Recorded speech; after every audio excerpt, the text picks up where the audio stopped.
sometimes I have an allergic reaction when I'm asked to attend a committee meeting. I'm not saying that my allergies bother me while I'm in committee meetings. I'm saying going to the meeting causes an allergic reaction. I want to be clear about that. From meetings with consultations with healthcare professionals, both team and committee meetings to executive boardroom meetings, I spend a lot of time feeling anxious and insecure about attending those meetings. After hearing about my dislike for attending meetings, some of you may naturally assume that I am shy or introverted or dislike talking, and that is absolutely not the case. As a matter of fact, I've used talking as a way to overcome a number of obstacles in my life. So tonight, what I would like to do is talk to you about how I talked my way through overcoming those obstacles, but most importantly, impress upon you all the importance of making space for those that are marginalized and underrepresented within those meetings. So back to me talking excessively. Ever since I can remember, ever since I was a little girl, I have loved to talk to any and everyone, from family, friends, strangers, pets, toys, myself a lot of the time. I have enjoyed talking. I've rarely felt that someone was not worth getting to know or understanding.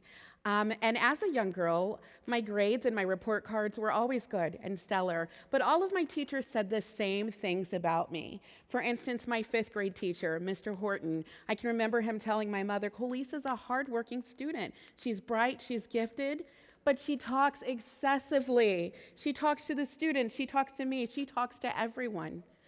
I can remember all the way into the 7th grade with my math teacher at the time, who decided that she would sit me next to a student that did not speak English as a way of reducing my talking. And you know what I did, right? I first drew pictures, and I found a way to talk to him as well, okay? I loved talking. Talking was really a way for me to connect with others. And so I have a little treat with you tonight. I want to take you on a journey back to the 80s with a super grainy homemade VHS video that I'd like to show you, just to give you an idea of what I was like as a young girl.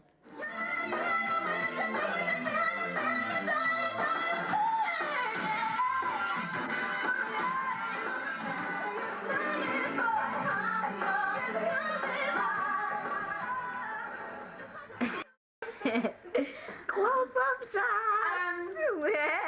Hi, my name is Colice Sanders, and I might be kind of funny because, see, I stabbed my toe, as you can see. And Kim Williams, her next video, oh, I don't even want to give it away. It's going to be so hot, your seats will be burning. Give it up. Now, you know that is shot. Bye-bye. Manana, y'all. The wonders of technology, right? Right? It takes a brave soul to do that. You can applaud me. It takes a brave soul to do that. Thank you. So after considering that I am completely at home with communicating and interacting with others, and this is not an issue for me at all, it may be difficult to understand why I feel invisible or insecure in these meetings that I'm going to. And I think the best way for me to explain this, or to invite you all to think about it, has a little bit to do with a theory called Imposter Syndrome. Imposter Syndrome looks at how marginalized or underrepresented individuals, once they reach higher levels of success or they're within academia, experience feelings as if they are frauds or imposters. They often feel as though that their own personal success is somehow not deserving, that they do not deserve it, that they got there by luck. This phrase was really coined in 1978.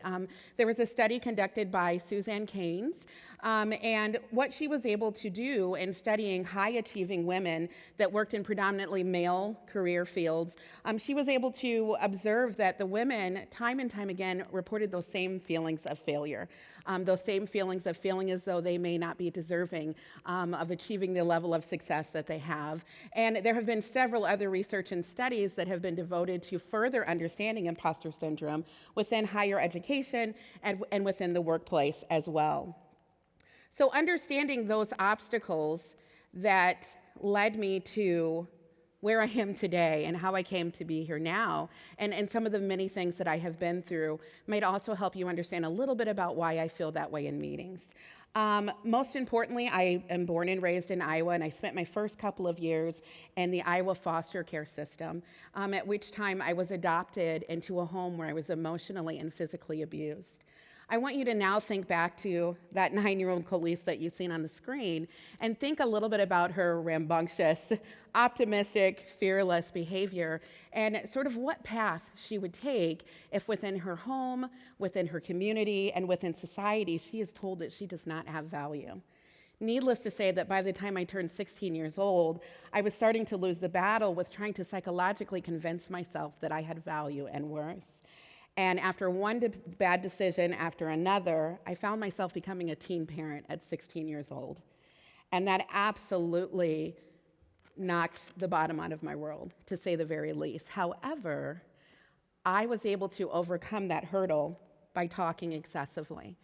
I was able to discover my talents and my passions by talking excessively. That marked my first experiences with motivational speaking, and it also marked my first experiences with advocacy. I was able to, at the time, being a 16-year-old pregnant girl, tour the area high schools and talk to students about the importance of considering the social and physical implications of intimate relationships. I was also at this time kind of earning a name for myself and advocating for other young mothers and what I knew we deserved at the time. So I talked myself into believing that I had a right to be in these spaces, and it was a really tough sell for me at times. I really felt defeated, especially navigating the institution of higher education. However, I earned my bachelor's degree, I earned my master's degree, and I see a PhD in my future for sure. So in doing that and overcoming those obstacles, it really led me to think about how can we make meetings safe for others in the room? How can we make meetings safe and more comfortable for others in the room? And I've skipped ahead here, but the answer is, believe it or not, stop, drop, and roll.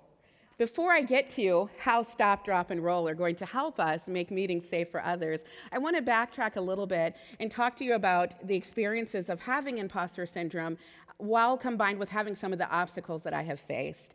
Despite my best efforts despite my credentials and my degrees and how I work so hard to show up human in most meetings I'm in, meaning I bathe, meaning I try to talk coherently, I show up well dressed, I still end up attending a lot of meetings where I feel like I'm the only person in the room that feels the way that I do, that thinks the way that I do, that has the background that I do.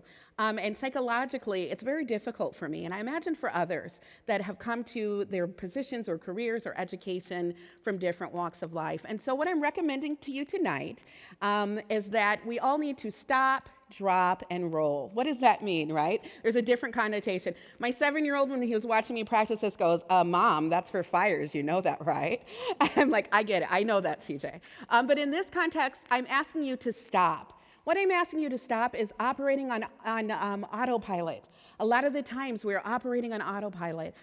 We live in such a chaotic and hectic and busy world where we're asked to do more and more and more, and we show up at these meetings and we're not fully present.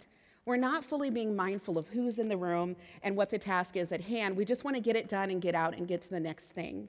So I'm asking you to stop being on autopilot and to be mindful and fully present in the room. Drop. I want you to drop an invitation to connect and collaborate with others in the room that may be marginalized or underrepresented. I want you to consider at the beginning of your meeting finding time to reflect and connect, and at the end of your meeting, again, finding time to reflect and connect by using language that is sincere and authentic. And lastly, roll. I want you to roll with, and it's almost crazy to say this, but if the meeting gets off task, I want you to roll with it sometimes. Some of the best conversations and ideas and problem solving take place when we're able to get off task a little bit. So I want you to be able to roll with that if you can. Now I do want to point out that some meetings we do have to get in and get out because we have other things to do, or the Kardashians may be on. It depends on what's going on. Some of those meetings we have to do that. I hear you with that. But I really do believe that if we start practicing these principles and thinking more about who's in the room and more about the fact that we're in the room and thinking about the other experiences that are in that room, we can have a more cohesive workplace. We can get more done. So what would stop, drop, roll look like if it was used in a meeting space? It would look like this. And I want to go to this meeting. I don't know about you, but I want to know what the heck is going on in this meeting. This is what it would look like, absolutely.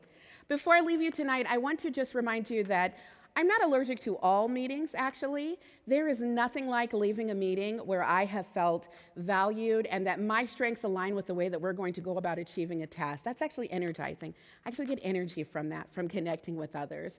But I do truly believe that if we take the time to make space to consider who's in the room and to create that space so that we can all have a say in what's going on, we'll enjoy work better, we'll retain staff more, and we'll have that cohesive work environment that we're all striving for. Thank you.